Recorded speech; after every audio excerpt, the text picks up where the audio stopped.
नमस्कार दोस्तों, trading for everyone में आपका स्वागत है। ये इस चैनल की फर्स्ट वीडियो है जिसमें आपको ट्रेडिंग की दुनिया के बारे में सब कुछ बताया जाएगा, जिसमें आपको बिगिनर से लेकर एडवांस तक की नॉलेज देने की मैं आपको कोशिश करूँगा।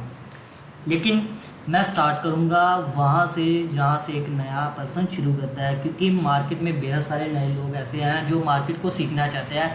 ट्रेडिंग शब्द सुना हुआ है लेकिन ट्रेडिंग का मतलब क्या होता है ये उनको नहीं पता। तो चलिए मैं आपको वहीं से शुरू करता हूँ। जैसे कि आपने बेहद सुना होगा कि ट्रेडिंग, तो ट्रेडिंग होती क्या है? ट्रेडिंग का मतलब होता है कि व्यापार का मतलब होता है कि कोई भी बिजनेस करना। और बिजनेस में तो एक ही चीज़ होती है कि हमें कोई भी चीज़ खरीदनी है, लेकिन जब हम उसे बेचें तो हमें इतना प्राइस रखना है कि हम उसमें से प्रॉफिट कमा सकें। यानी कि सिंपल भाषा में बोला जाए कि हमने कोई चीज़ 10 रुपये की खरीदी तो हम उसे 12 रुपये में बेचने की कोशिश करेंगे। तो ये जो 2 रुपये का डिफरेंस आया ये हमारा प्रॉफिट हो जाता है। शेयर मार्केट में भी हमें इसी प्रकार से बिजनेस करना होता है कि हमें सस्ते में ख़रीदना है और हाई प्राइस पे बेचना होता है। लेकिन शेयर मार्केट बाकी बिजनेस से थोड़ा सा अलग इस प्रकार से हो जाता है, क्योंकि इसे में हमें 2 प्रकार से ट्रेडिंग कर सकते हैं। एक तो होता है कि मान लो हमें 100 रुपये की चीज़ मिली और हमने उसे 120 रुपये पे बेच दिया। यहाँ तक तो आपको सभी को समझ आ गया होगा।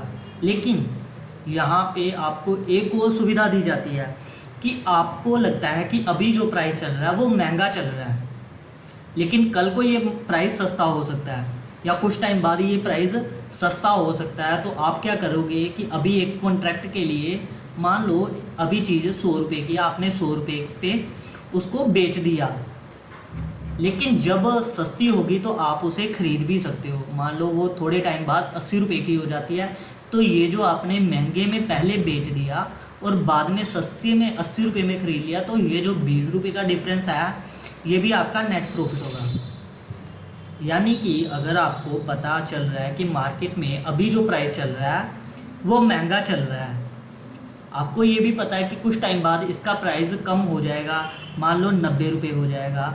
अभी आपने 100 लिया, आपको पता है कि ये जो प्राइस मिल रहा है ये महंगा मिल रहा है, लेकिन कुछ टाइम बाद ये कम हो जाएगा। जैसा कि हम सुनार की दुकान पे करते हैं, वहाँ पे भी हम इसी प्रकार से वहाँ पे एक छोटी सी इंस्टॉलमेंट दे देते हैं, एक छोटा सा अमाउंट उनको पे करते हैं कि मैं आज आपको कुछ पैसे दे के जा रहा हूँ, 6 महीने बाद मैं आपसे सोना खरीद लूँगा, चाहे उसका प्राइस फिर वो कम हो चाहे ज़्यादा हो, लेकिन आपने आज की रेट पे जो उसको वो पैसे दिए, कॉन्ट्रैक्ट दिया है, वो 6 महीने बाद उसी रेट पे ही आपको मिलेगा। सेम उसी प्रकार यहाँ पे भी आपको इसी प्रकार की सुविधा मिलती है कि आप पहले महंगे में बेचो और फिर सस्ते में ख़रीद लो।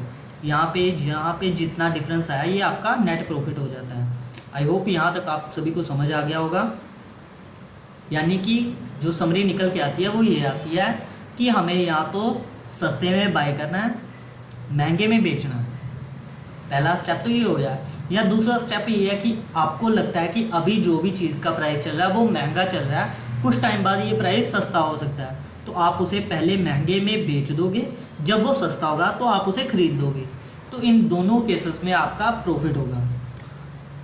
चलिए इससे आगे बढ़ते हैं, तो मैं आपको इससे आगे लेके जाने की कोशिश करता हूँ।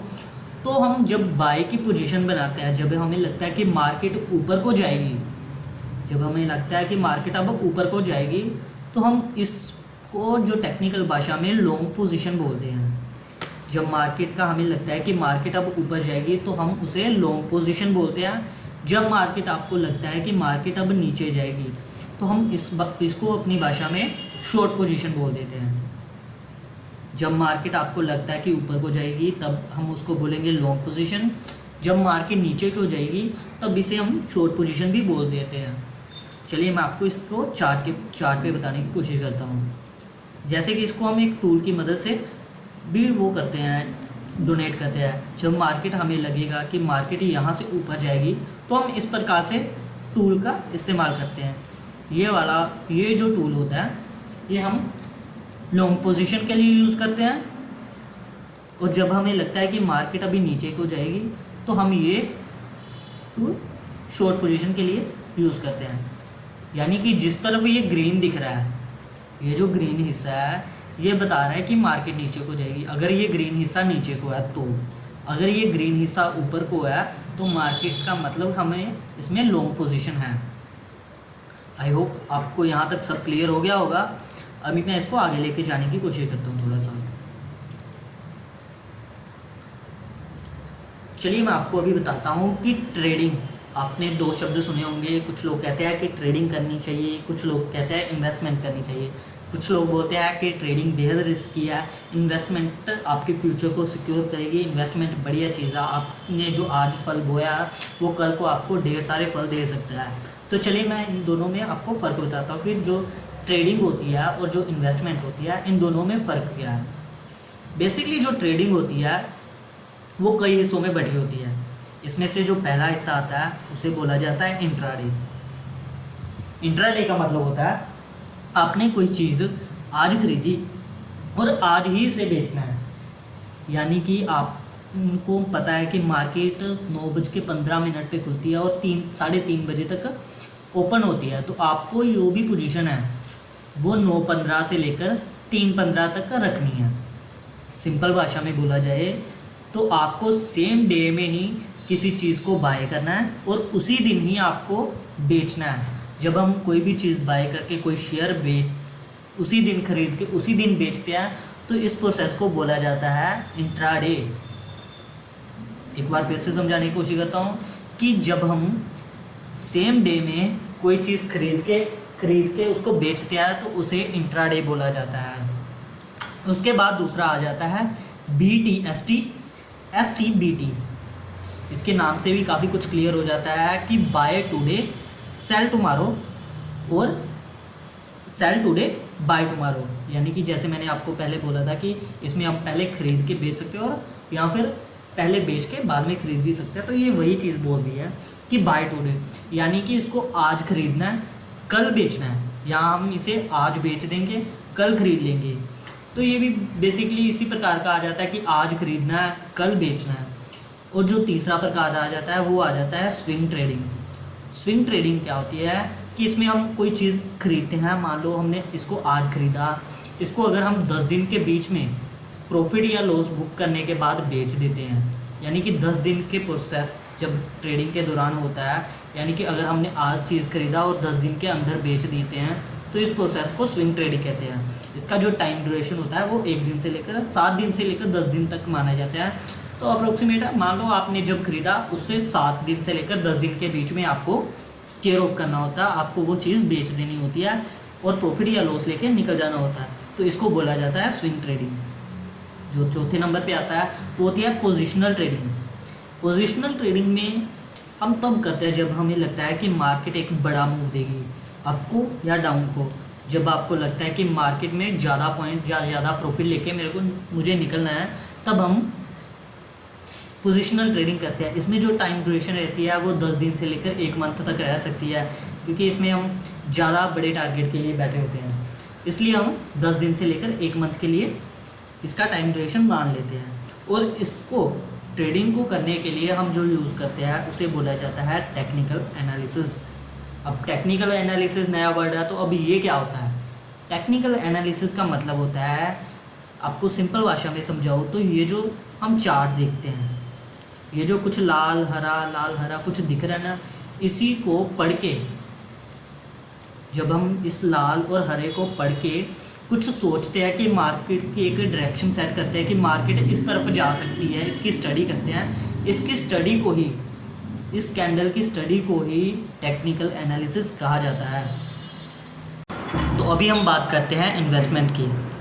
इन्वेस्टमेंट 2 प्रकार की होती है, एक होती है शॉर्ट टर्म इन्वेस्टमेंट, एक होती है long term investment. Short term investment 1 month से लेकर 1 साल तक हो सकती है, यानी कि अगर हम 12 महीने तक किसी भी स्टॉक को होल्ड करते हैं, 1 महीने से लेकर 12 मंथ तक होल्ड करते हैं, तो इसको हम बोलते हैं शॉर्ट टर्म इन्वेस्टमेंट। और अगर वही हम 1 साल से ज़्यादा तक किसी भी स्टॉक को होल्ड करते हैं, और आगे आपका कुछ भी टाइम पीरियड रह सकता है, वो चाहे 2 साल 5 साल 10 साल का भी हो, उससे मतलब नहीं है। अगर आपने 1 साल से ज़्यादा टाइम तक आपने किसी भी स्टॉक को होल्ड किया तो वो लॉन्ग टर्म में माना जाएगा, और वहीं अगर आपने 1 साल से कम समय तक होल्ड किया तो वो शॉर्ट टर्म में माना जाएगा।